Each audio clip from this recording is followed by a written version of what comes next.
meeting, which always happened before the main SADC meeting, which will take place in Harare, Zimbabwe, around the 16th, 17th of August. So in that context, we wanted to register our displeasure. When we got into Zambia, we went straight to the headquarters of the Zambia police, where we submitted our notification letter, and we waited for it to be processed.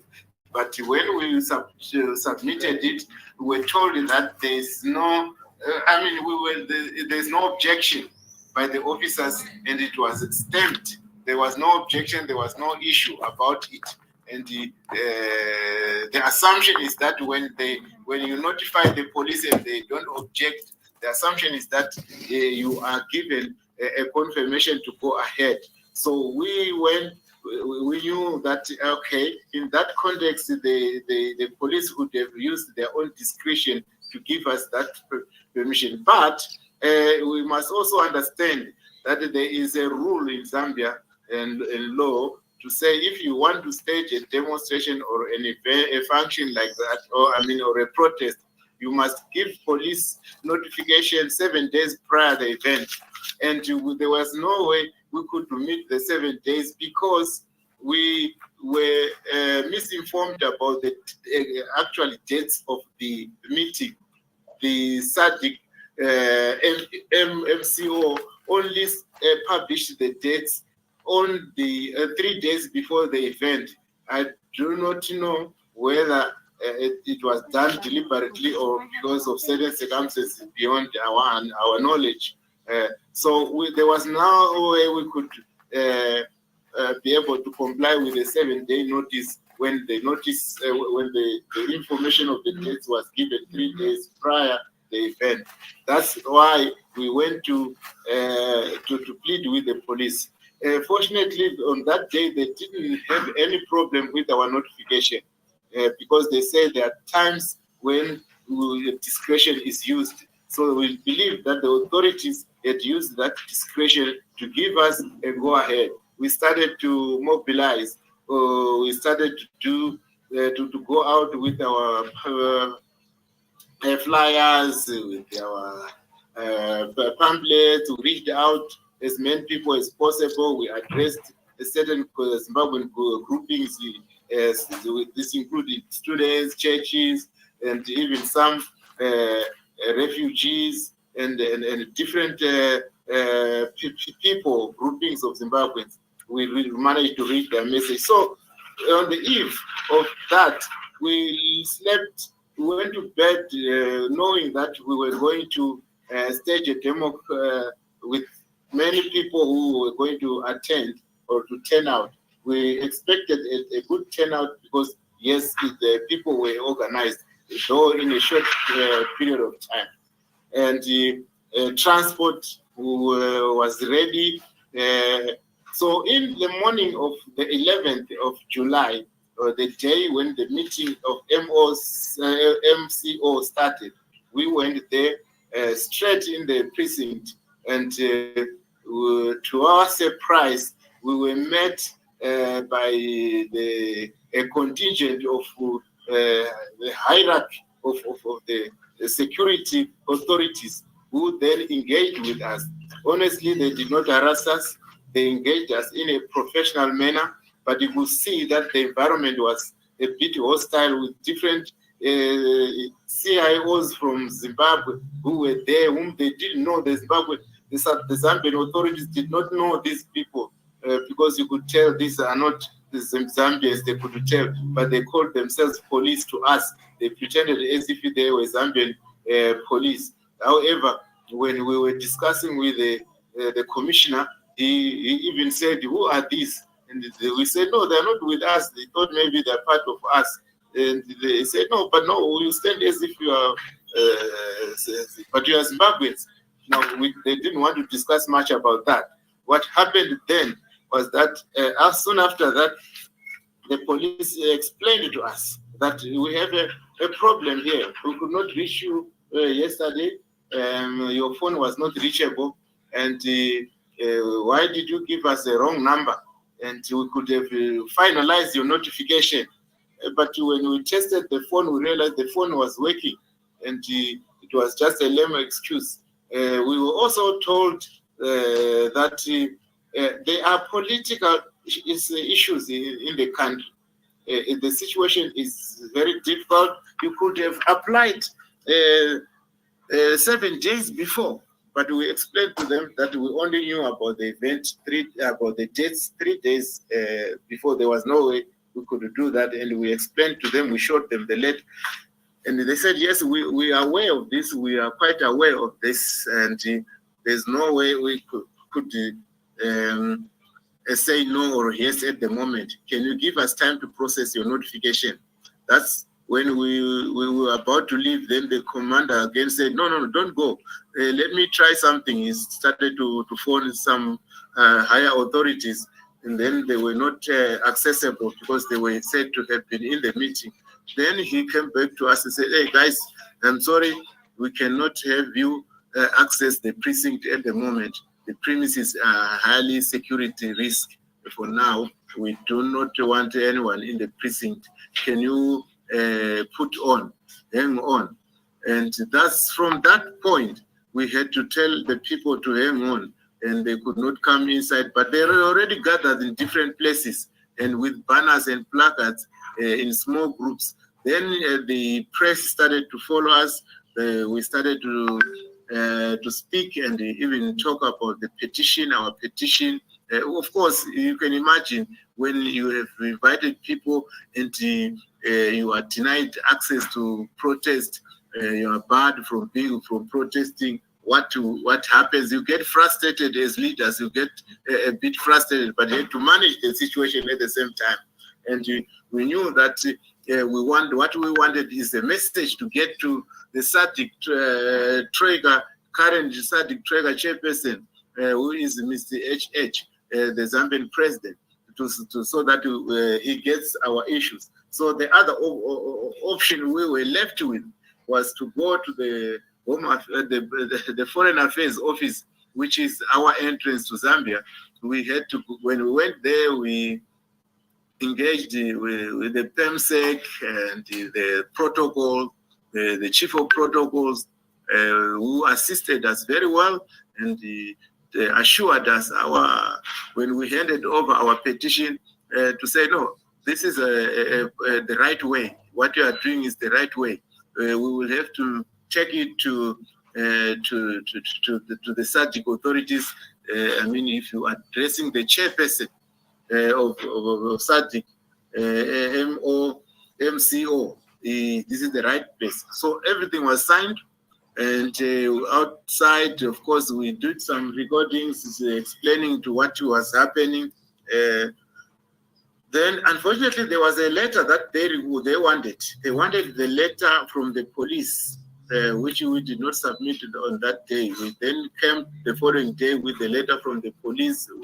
We did not, and submitted. After submitting, when we were outside the precinct, the premises of the Department of Foreign Affairs, there was another gentleman who came from nowhere. It's just like a crazy gentleman, and he came, he found us taking Elisha, one of our colleagues, our comrade, taking me pictures and recording what I was saying about the petition, and appreciating Zambian authorities for handling us well.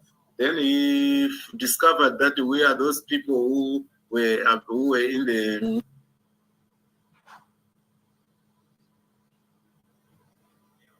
that was used to take the video, and immediately he called the police and said, no, we can't leave him. So I hanged on there a bit, and only to discover that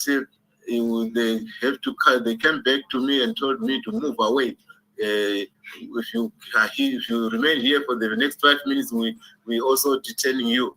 So fortunately, I had to alert others on what has happened. That detention which took place a few hours, but then later we communicated, and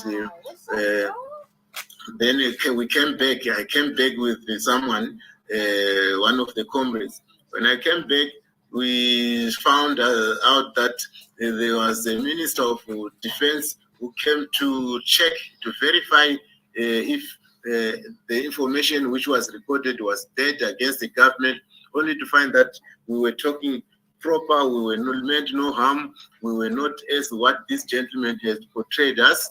We were good people. We were actually trying to express, to exercise our rights, our right of freedom of expression, freedom of association, of gathering and demonstrating. And at that particular moment, there was a meeting on our letter. We didn't even know that. There was a meeting of the authorities. They were discussing the letter, the petition, sorry. They were discussing about us, and they even called the lady who had gone home to come back to bring the file of all the documents that we had submitted. She came back and she even said, no, these people are peaceful people. They made no harm to us, made no harm to government, no, I don't know why you have to harass them, you know. So, and that's how he was released and given the phone, of course, back. But it turned out to be a blessing in disguise, because our matter was, our petition then was taken by the Minister of Defense, and they went together.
mine it's dead.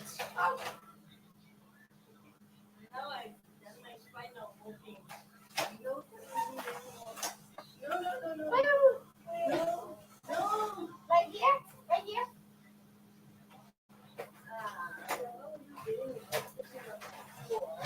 And then I jump to there with all my superpowers. I can jump from here to there. Nothing.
Mom? Mom? Can I go into the car with you?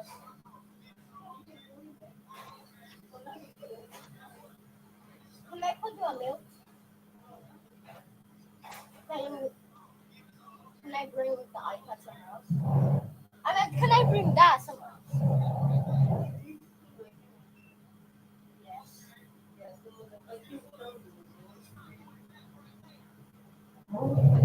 You told me to stay into the car.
Hello?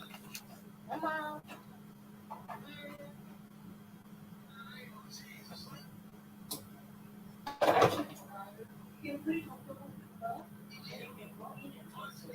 Okay.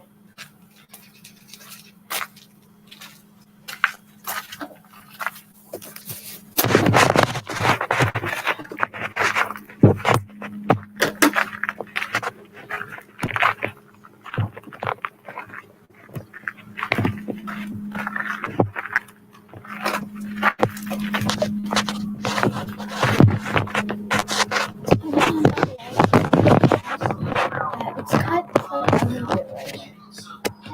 It's a little bit. It's a little bit like little droplets. Could I still keep it? Yeah.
It's great.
Senator Timber was arrested.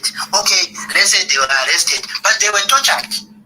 Maybe the arrest is because they whatever committed whatever crime. But were they supposed to be tortured? Were they supposed to have broken legs? Were they supposed to have wounds and scars in the hands of the police? Are they really supposed to have been still? Today is now 20 days in prison. Are they supposed to still be in prison for 20 days? Like we have seen the worst people, the worst crimes in the country, the crimes which disadvantage other people. You know, when we say this crime is now like it disadvantages a group of people, like all pensioners, I can say all people who worked maybe from independence until maybe 2010. Mfumina took away 90 million of their savings. That's what we are saying here. And we are saying Senator Timber was just hosting 80 individuals at his homestead. He and those individuals, they are still in jail. They were denied bail just like that. These are the human rights concerns we have to ask SADC. Are they saying, oh, this doesn't matter, and they just want the country to move on for the sake of rotational chairmanship? My brother, change radio. That's the question. Sorry.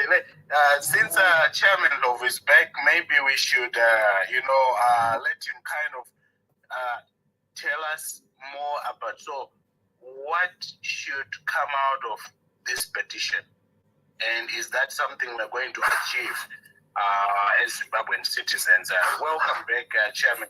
Thank you, Dr. Ranga. I kept on talking without knowing that I was already cut off. So I don't know where I left.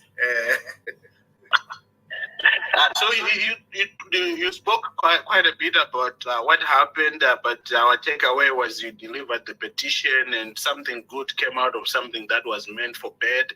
So the question is, what do you see happening next, and what should citizens look forward to? What should we be doing? Because we haven't achieved really what this whole thing is about. Okay. So can you tell us more about what you expected to happen after the petition? Thank you. Obviously, what we expect is a change of whatever decision, if they've already made it, to make Mr. Mnangagwa the next SADC chairperson, because it is against the spirit of SADC SIOM report, because it is actually putting somebody whom you accuse to be a thief to take care of your board's somebody who has stolen your goats and you want him to take care of those goats again. It is the man himself is still suffering from the legitimate issues. So we expect SADC to make change, but we know that it's not going to be a once-off thing. What we did was just, it should not be a once-off thing. We must come up with concerted effort, we must come out with action programs, and one of the programs is to keep on piling pressure to SADC member states through petitioning them through their embassies here, in particular in South Africa, where we have all of them, they are represented, they have embassies and consulates here. So we can apply for demonstration and mobilize ourselves and go and hand over the petition to try and make a clarion call to them and also to the international community to hear the cry of Zimbabwean people, to say we are not happy, we are not part of the narrative that is chanted out there, to which Mnangagwa is saying Zimbabwean people are happy, they are concerned, they have no problem with what is happening in Zimbabwe. There is a total disregard, there's a blatant total disregard of law in the country, like there is the speaker who has just alluded that we have people who are in jail, we have our opposition members who are in jail right now. Mr. Timber, Honorable Timber is in jail with the other people and the stories that we have been listening. So there is that line of action that we think we should not allow this momentum to die.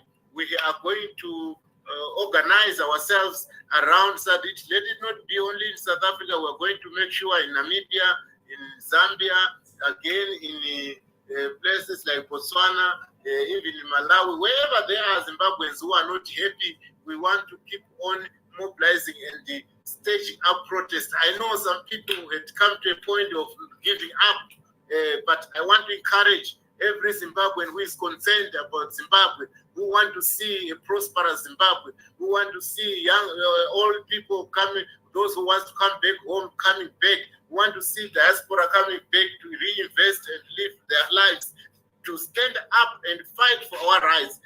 This is our land. That is where we were born. That is where we call home. It does not belong to one dynasty of Mnangagwa or to the few elite who are looting the resources of our country, who are doing all the corrupt activities in that country. So my call is to say, let us not give up, because we have an opportunity to stop SADC from doing that. Because the moment they put ED as the next chair, the CM report is likely to fall apart, because he is going to determine the proceedings in the SADC, the decisions in SADC, policy directions in SADC. So when with that kind of a man who himself is dripping, his hands is full of dripping blood.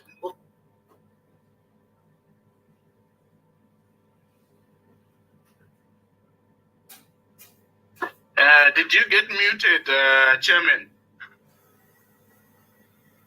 Okay, well, can you hear me now? We can hear you now. So while you're on that, maybe I should ask you this question, and hand over to Chief Sose. So, there are some Zimbabwean citizens who say, you guys who go to SADC and everywhere and protest, you are being unpatriotic.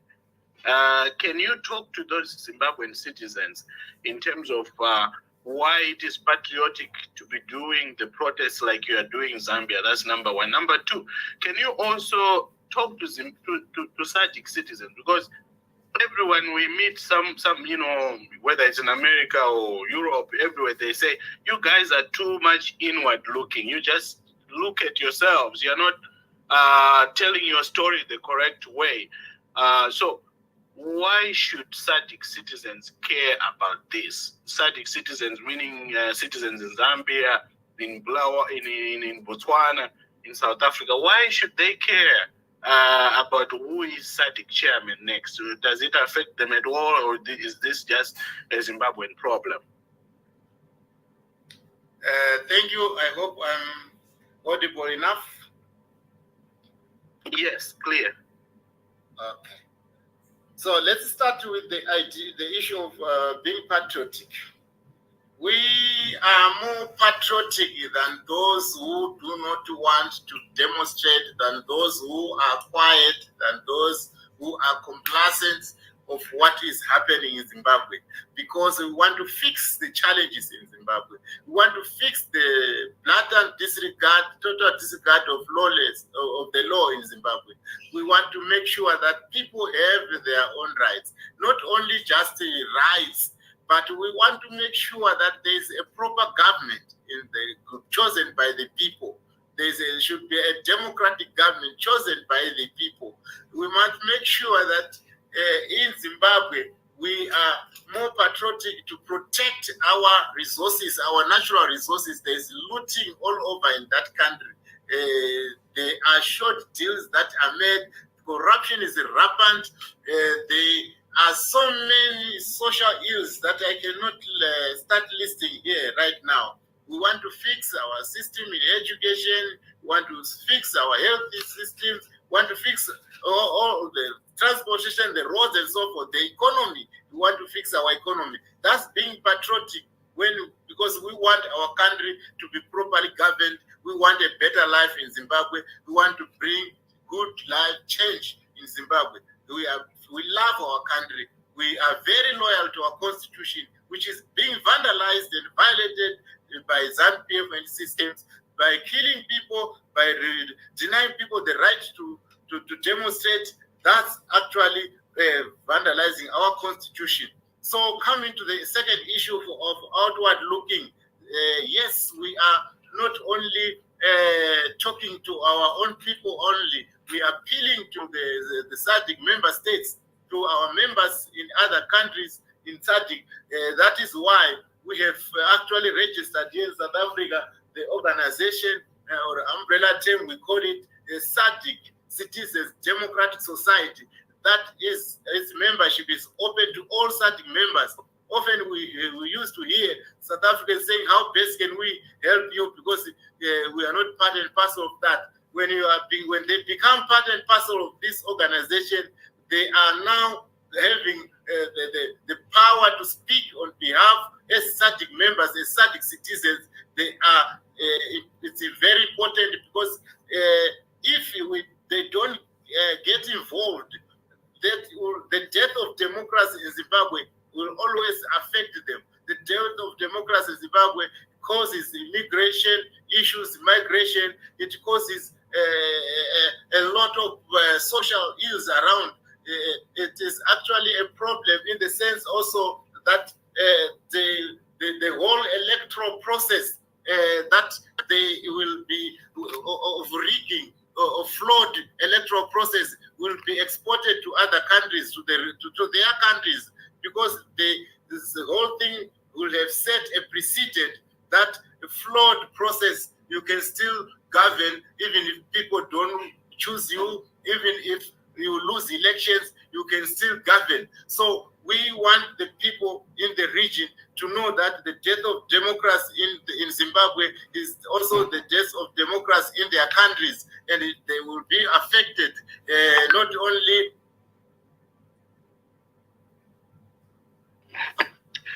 You're on mute again, Chairman. Keep talking. I don't know where I left. I don't know who moved me. Okay, maybe it's timed. Yes, I don't know. I touched. Did you hear my point on the issue of outward? So yes, you talked about democracy. That death of democracy in Zimbabwe is a prelude to death of democracy in SADC. So some people in SADC, like you go to Lesotho, their definition of democracy may be different, and some people may say, we believe in kings and chiefs in SADC, even though we're members of SADC. So the question is, can you touch a little bit more what it means to different economies in SADC if we have a sick Zimbabwe. What does it mean for everyone else? Because the electoral issue in Zimbabwe is not just an electoral issue. It's affecting everyday lives for Zimbabwean citizens, especially economically. So can you talk more, if you were talking to SADC citizens, why it matters that Zimbabwe can work again?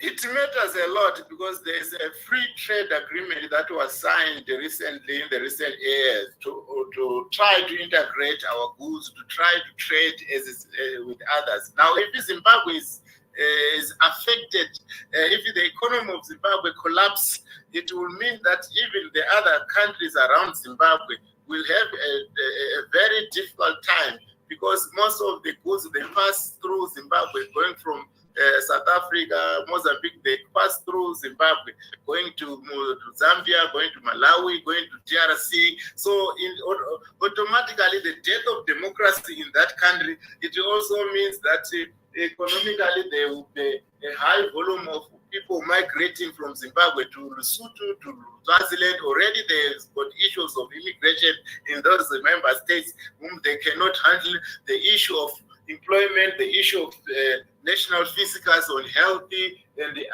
education and other social issues that are being affected because of the growing number of immigrants from Zimbabwe who are running away from economic meltdown, who are running away from economic challenges. So it's very important for them to know that whatever affects Zimbabwe is likely to affect them as well, regardless of what type of democracy, what type of government they are having. But fortunately, you know that even they are led by chiefs and kings, there is also a government that is led by politics in their countries. For example, we got a prime minister in Lesotho, we got a prime minister in Swaziland, and even though that dictatorship is rampant, but mostly South Africa is going to be affected, and when South Africa is affected, they are likely to suffer as well. So everyone is going to suffer when they do not fight for democracy in Zimbabwe. It's very important. In fact, especially when we are going for regional integration, which is one of the SADC principles and guidelines and policy to say they want SADC to be one bloc, to be one country, to have one currency. If they are pushing for that, it means that if Zimbabwe keeps on suffering the economic downfall, then that will spill over to them as well. So I think that's my point there, to say they must also get involved. Thank you so much, Chairman. It's always refreshing to hear you break down the issues in SADC. I'm sure Chief is itching his updates and also maybe questions for you. Chief?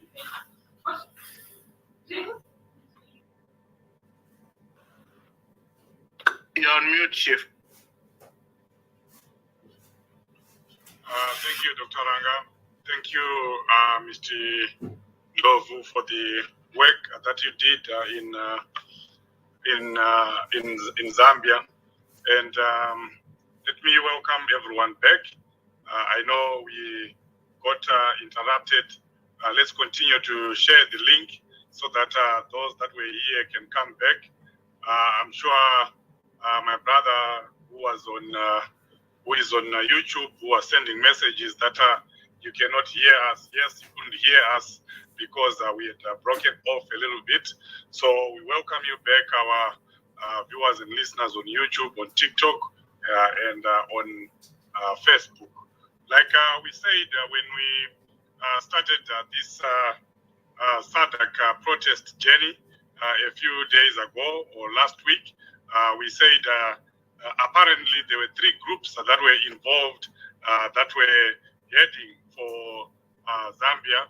We had the pastors and we had Gambakwe and Gambakwe. I don't know whether we can call him a group, but he was also there. And we had said the more the merrier. Whatever each of us will go there and do, it is just speaking to what we want to achieve. That we want to have an opportunity to tell SADC that we are not happy about what they are doing. We are not happy that they condemned an election and now they are turning around and giving Emmerson Mnangagwa the chairmanship. Are you telling us that you are now rewarding him for stealing an election? So that voice was spoken out.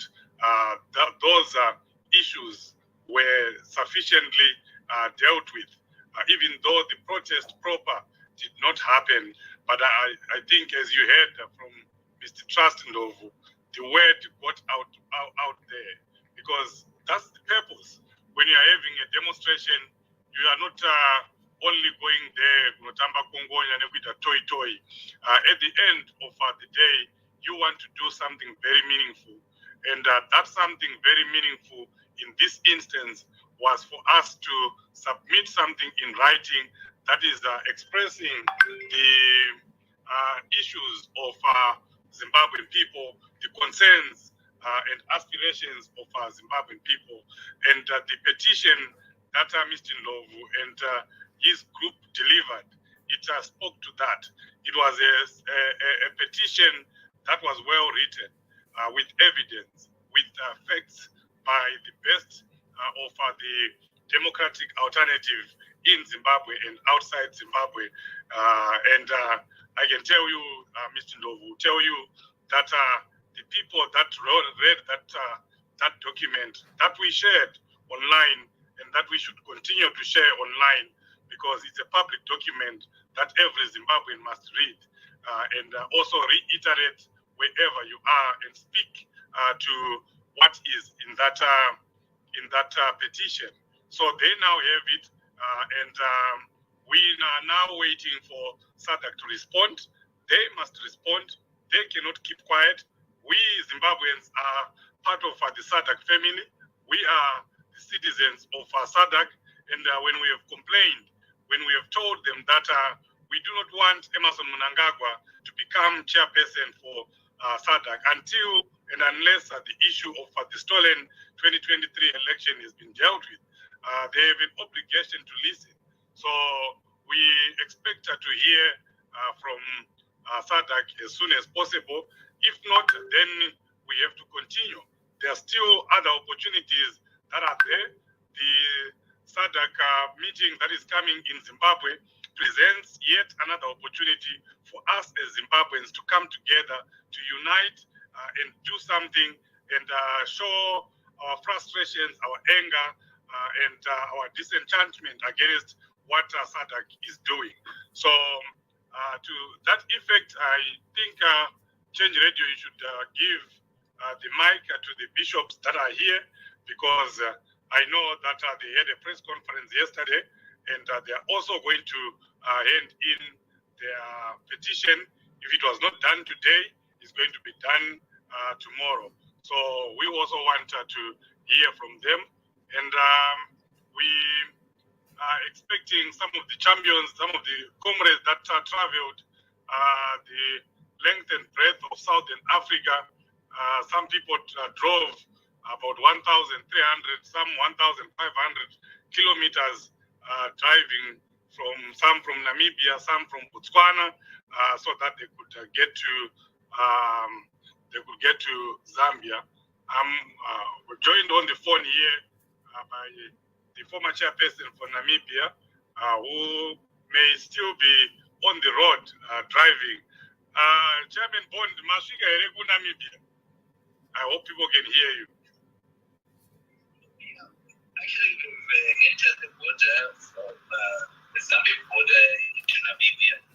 I think most people know this place is the country is clean. Okay, just hang on a second. Let me make sure that people can hear you. Can you hear Mr. Chambara? Yes, Chief. It may be a little louder, but we can hear you. Okay, so Mr. Chambara, you can tell the people how many kilometers you drove and how many kilometers you are left with to get to Namibia, And the cat is already out of the bag, Chairman, because Mr. Trust has already said that you are back from college. People would want to hear what happened during the detention. How were you welcomed by others where you were detained? If you can just walk us through there, and also your take on what the people of Zimbabwe achieved in Zambia, because we've heard Opam Chinguri, we've heard the ZANU-PF spokesperson and other people, high-ranking officials from the regime, saying that there was one person in Zambia, the whole mission, your mission, that you drove more than 2,000 kilometers for, was a flop. Yeah, thank you so much. I didn't know that Chairman Trust is let the cat out of the bag. I thought it was still a secret. We just no, not anymore. Not anymore. Yeah, that's true. We drove almost 2,000 kilometers, but right now I'm in, what is this called? Katima. It's a Capri trip. Just ended the border from Zambia. It was a shaking day, so I'm left with about 1,200 kilometers to get to Big. So it's about South Korea, but I'm just resting a bit. Then we'll proceed. But we travel very well and safe. I'm safe here. I'm no longer in the detention back home. This is a bit of fresh air now. It was a fruitful mission, very successful mission. Because what the most important thing we did was to deliver the petition. And this petition, once you do a demonstration without, handing over a petition, it's just a bit of, you'll just be making noise or disturbing people. But once your petition has been received, that's the most important thing that we have achieved. Although we didn't manage to do the big noise that we wanted to do because of the issues, the clearance and other things, we managed to deliver the petition to the right people who believe that these people just take it direct to the basis that we wanted to receive this petition. So I think Chairman Trust has already stated a lot about this. So Mr. Chambara, on the in terms of awareness, making the aware, making SADC country of nations and everyone who was following what was going on in Zambia.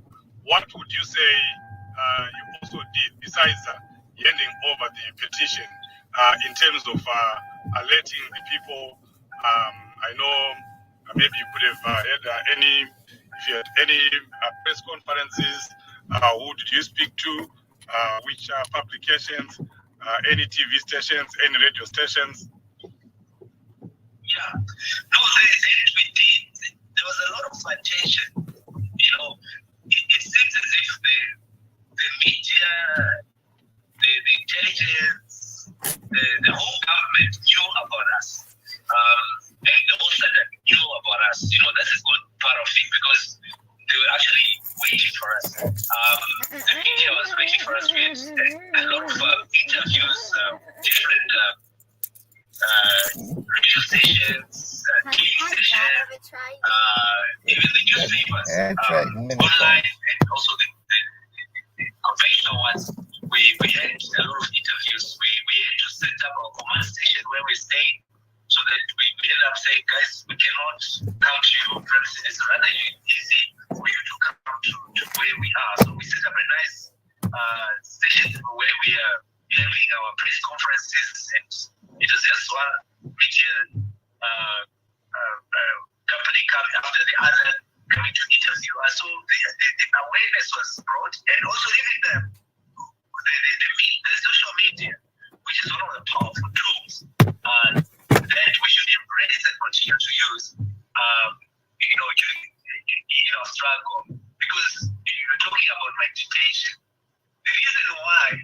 the guy who arrested me identified, he saw me on social media. Then he said, this is a guy, I remember this guy. He's on social media. Also, that means what was happening and what we did, the press conferences, the guys who are working on the media, both social and the mainstream, they think our mission was well received and most of the people knew about it. Because if you see if you want to see the impact of it, when I was arrested and detained, the minister himself, Minister of Defense, came to where I was to intervene. They were talking about the social media that they saw us, they other stuff in the news. These are the guys. And it shows you the impact of it and the importance and whatever we did was not just child play, but it was very impactful, so to say. So I can't remember most of the media houses that came because there were a lot of them. Even the first day when we went to Gushi or something, the place where they were having the conference, the media was already saying, interviewing us, they were telling you about this event. So this is not Zambia is just trying to play down the impact of it, because maybe they want to give a different report to their bosses, and also to give a different narrative, just try to deny what happened. But I'm telling you, when I was detained, that's when I really see the impact and the depth of what we've done and the importance of our petition. Because actually, when we went with German Trust, where I was caught, they were actually having a meeting discussing the petition. So one of the guys who was at the door, he told the guy who arrested me, say, no, the meeting that is happening upstairs, these are the guys who brought the petition. But this guy was also a bit overzealous and stuff like that. He didn't want to listen to anyone. Can you still hear, Chief? My brother, change radio and Chairman Trust? Yeah. Yes, I can hear you. I don't know, maybe you can speak a bit louder. Okay. Oh, Dr. Nanga can't hear me. I can hear you now, my brother. Go ahead. Dr. Nanga, sometimes, it goes to Zumba. My shootings in Zuro, so we have to be in hiding. There's no good signal down here.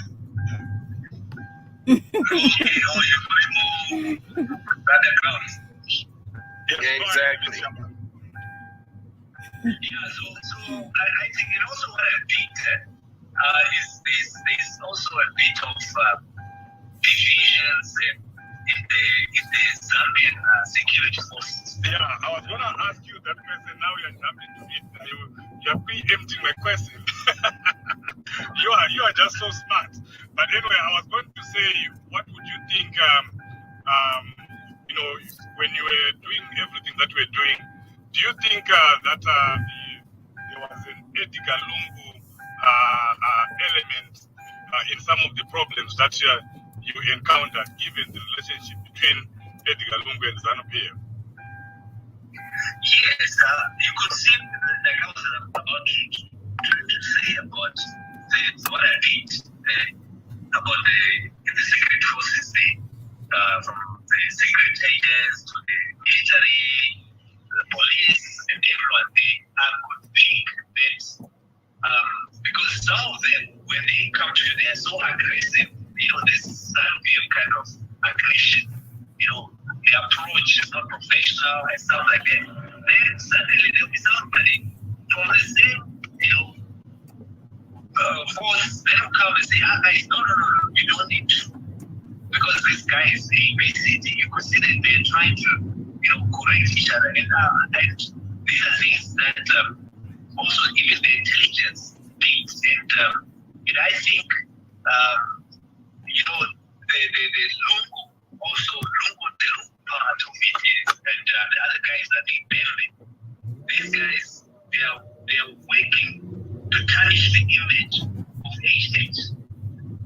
you could see that the narrative that the ZANU-PF was now trying to push before we started our demo.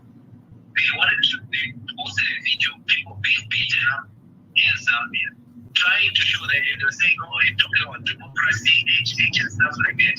So I think also the reason why the police had to, stop and not clear us to end the proper demo was also to save gunners, because I think the Lungu guys, his supporters, were also going to join us and cause mayhem in Zambia. Others were going to do a peaceful demo, but I think they did something that this guy, because everyone was alert that there's going to be a demonstration. Zimbabweans are coming from all over, from Namibia, Zambia, from Botswana, South Africa.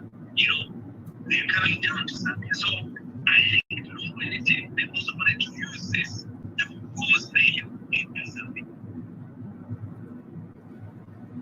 It's bad. You could say that they are trying to say, guys, no, there's another avenue that you can use to be heard.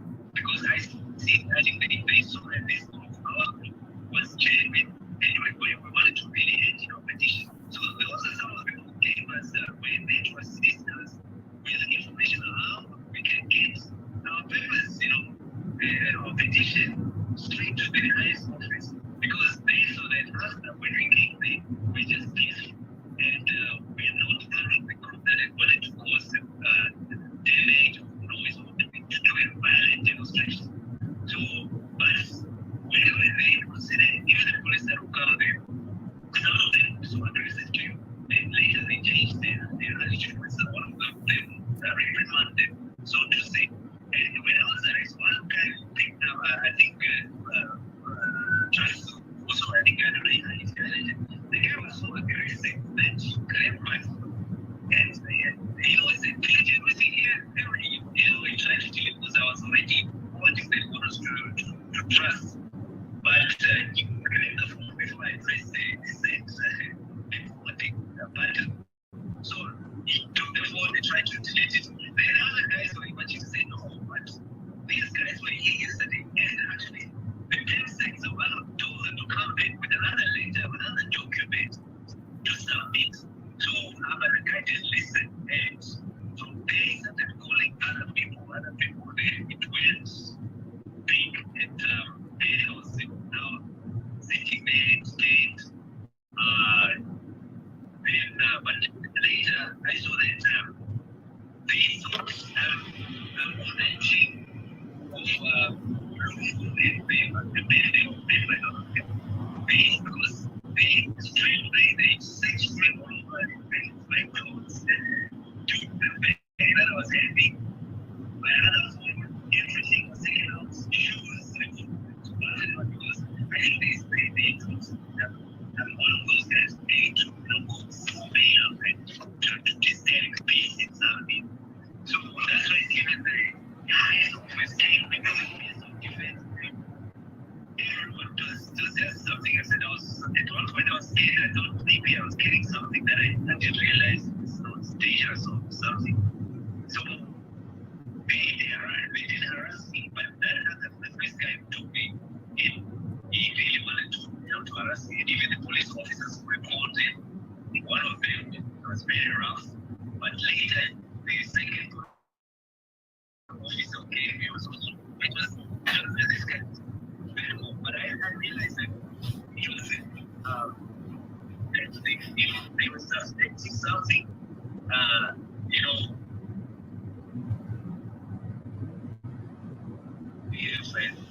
with other guys, because they thought we're teaming up with the reason why also they took their phone and they wanted to scan my phone with everything. You are saying they thought they did it. They were actually given that information.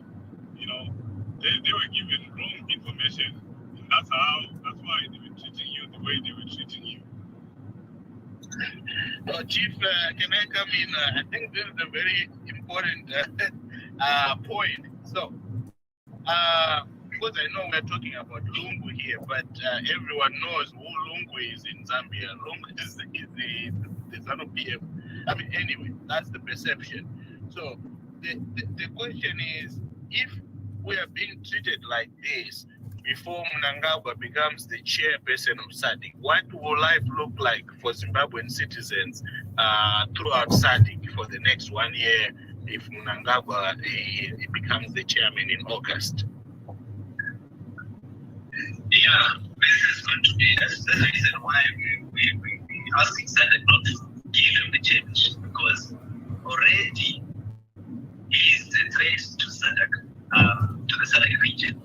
And we have seen his hand and his fingerprints in everything that we, wherever we went, we could see his touch there. So it's I don't know, I think it's gonna be worse, because also what they're doing is, these guys, they have the money. They're using their financial muscle to bulldoze anyone. So if they just come to a country and the people there, they're also, they're not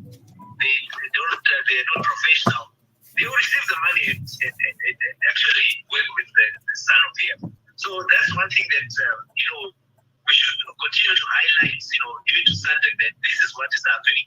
There is the serious use of money to buy certain people in offices, whether it's in the secret forces or where, by some peers, in order to squash anything or anyone who wants to rise up and they say something, whether you're in Namibia, whether in Botswana or Zambia, that's what's happening. It's using the financial muscle. So it's going to be tough for us if we can go ahead and be the chairman of SADC. Okay, thank you very much, Mr. Chambara. I know you have a long drive to make. If we are still around, we'll call you again so that you can give us more information.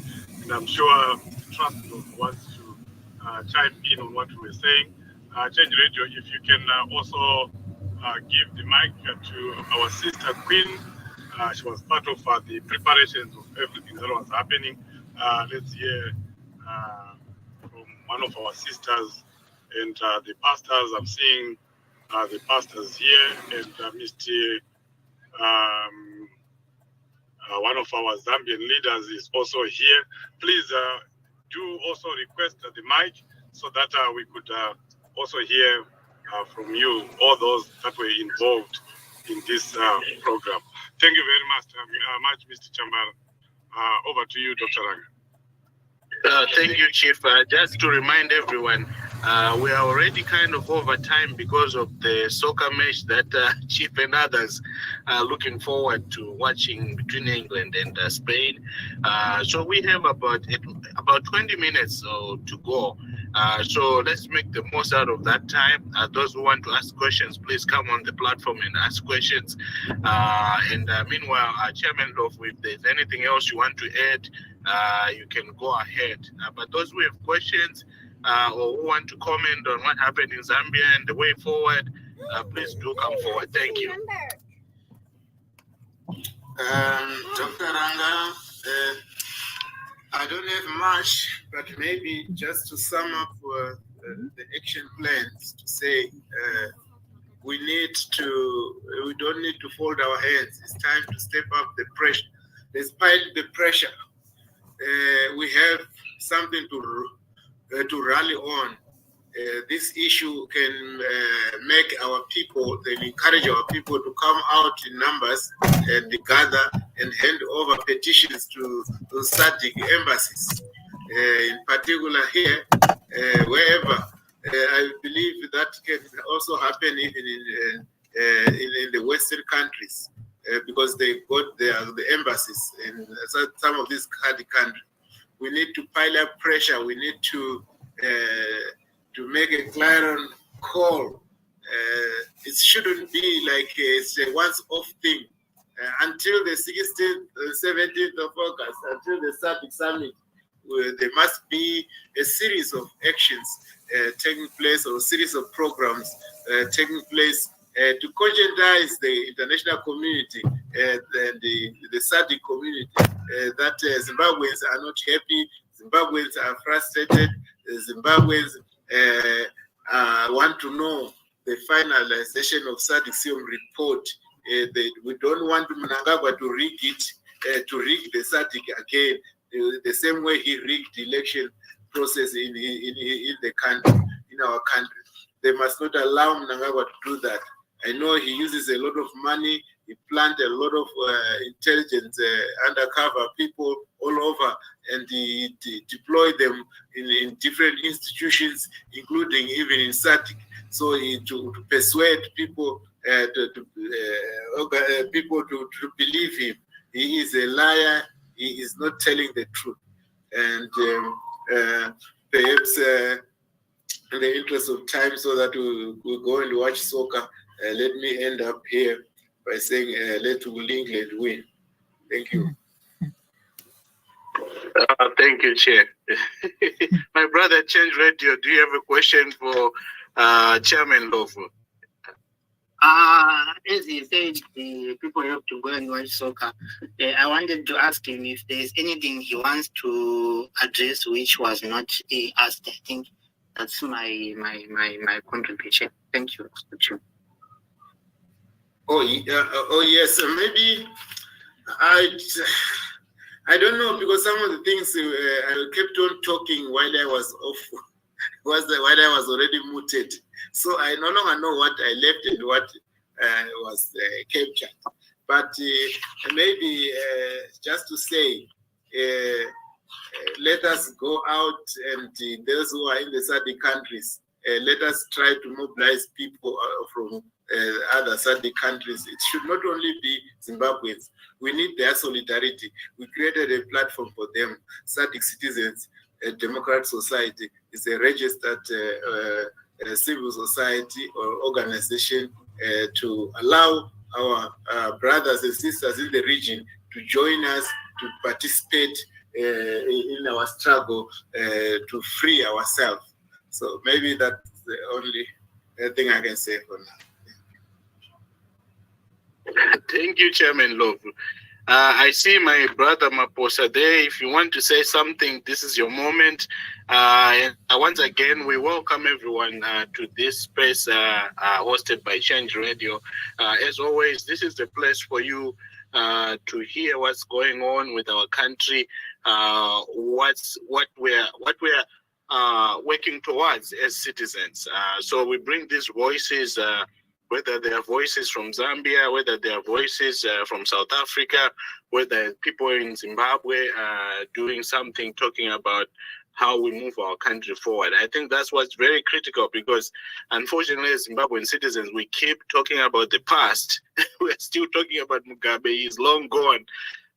We still talk about ZANU-PF, a dinosaur party, and all the atrocities that they have superintended. So we need to be talking more about what do we do going forward. And I know everyone is anxious to watch the match today. So if nobody requests the mic, my brother at Change Radio, maybe we can play a song and wind down the program so that people, will want to come again tomorrow.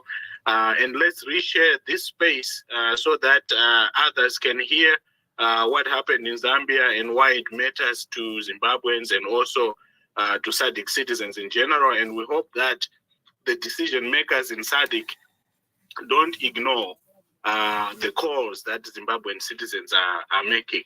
This is not a personal issue. We don't have, some of us, we really don't have anything against Mr. Mnangagwa. We do have issues with him being the chairman of SADC just because of what he has done at home. Like we talk about, charity begins at home. And with everything that's going on in Zimbabwe, SADC should not be so eager to say, hey, chairmanship should go to Zimbabwe. Yeah, you can talk about rotation, but this is more than just about chairmanship rotation. If you see how desperate Mr. Mnangagwa and his cabal in Zimbabwe are preparing as if life ends with this summit coming on in August, you would think that that's what tells you that it's more than just a rotational chairmanship. It's an opportunity for them maybe to continue on the path of, the corrupt practices that we have seen in broad daylight. Everybody has seen that. Now you're giving them the keys to the whole region. to export. Some have talked about ZANU-PF exporting its terrorism to the rest of SADC, and people need to take that seriously.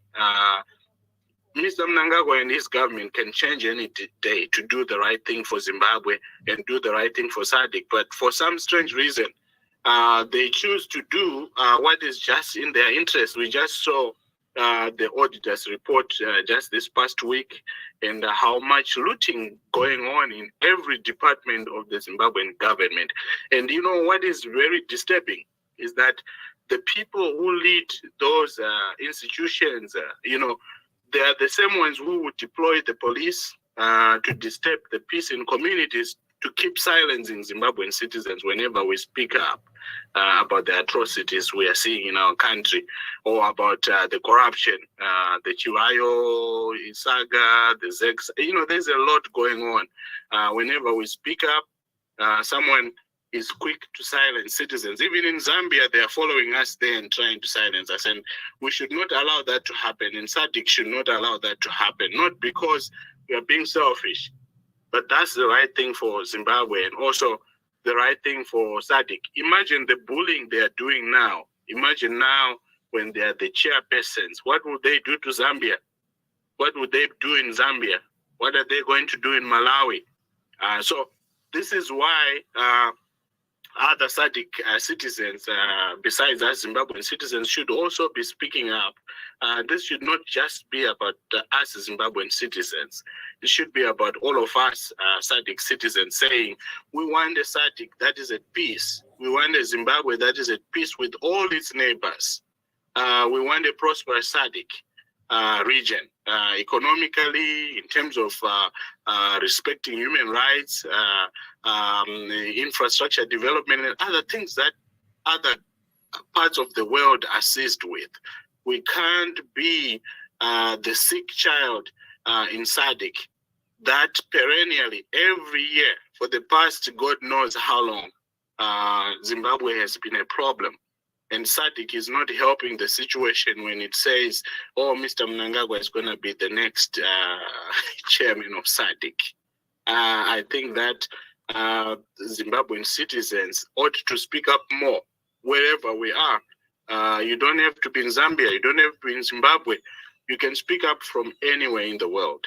And what we want, Mr. Mnangagwa can choose to do the right thing. Like he just said, he's not going to. He should never ever have talked about 2030 anyway. Never. But because of pressure from citizens, he announced he won't seek re-election. In ZANU-PF, guess what? They are going to their next victim to keep tormenting Zimbabwean citizens. So change can happen. But if we don't speak up for the Zimbabwe we want, for the SADC we want, nobody will care. Life will go on, right? So anyway, my brother, Change Radio, if you found a song or you have something to say to close the space, please go ahead. Dr. Anga will talk for, God knows how long. Thank you. So just 1 minute, I go through the petition just in 1 minute. Then instead of a song, I think, I will play the song after going through the petition they submitted. So in the context of the petition, Zimbabweans submitted the petition to the Foreign Ministry of Zambia, targeting the chairmanship held by the Zambian president, the chairmanship of SADC. Then the petition addresses significant concerns about the political situation in Zimbabwe, especially the human rights violations and the 2023 elections. They are talking about increasing of human rights abuses and diminishing democratic space in Zimbabwe, criminalizing of opposition activities and arrest of opposition leaders under the leadership of Emmerson Mnangagwa as the de facto president right now and under ZANU-PF. And they also acknowledged SADC Observer Mission Report that was announced, that was pronounced by former Deputy President of Zambia, Mr. Nevas Mumba, and they also concerned about this about after this report. They are now concerned, or we now as Zimbabweans have a dispute against the outcome of the 2023 election. That's what the petition addresses, and they are calling for SADC to facilitate a dialogue, particularly between President Nelson Chamisa of the Citizens Coalition for Change and President Emerson Mnangagwa of ZANU-PF.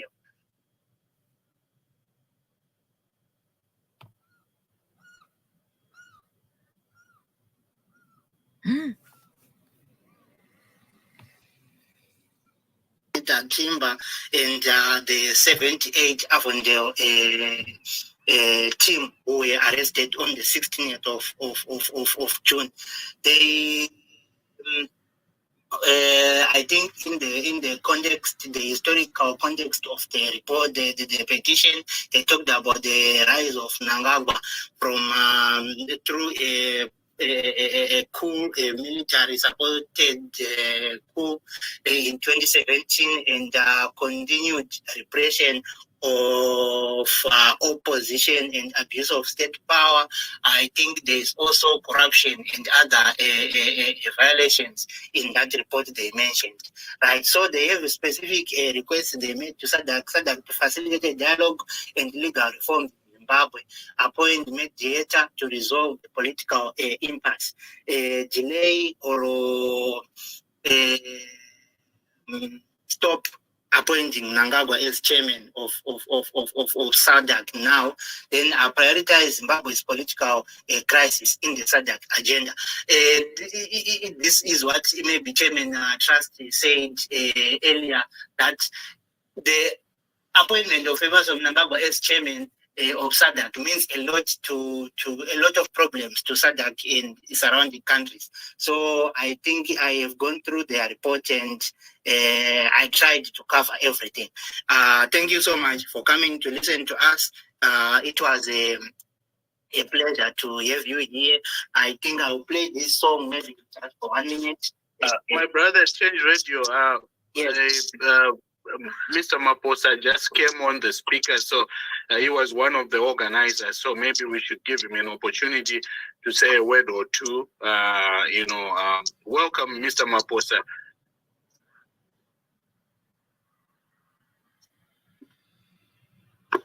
Mr. Maposa, and you're on mute.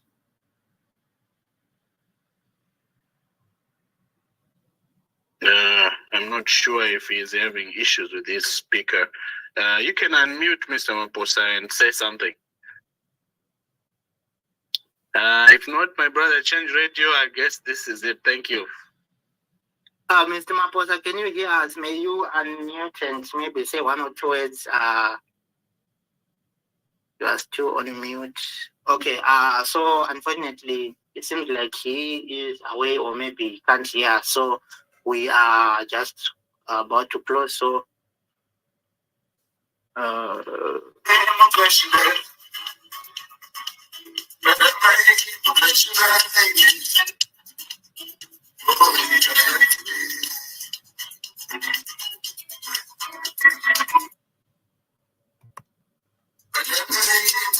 is it audible, the music? It seems like you are playing it from the bunker, but it's audible. I think you should close us out. It'll be all right. We need to close. Thank you. Have a good time. Thank you for coming to listen to us.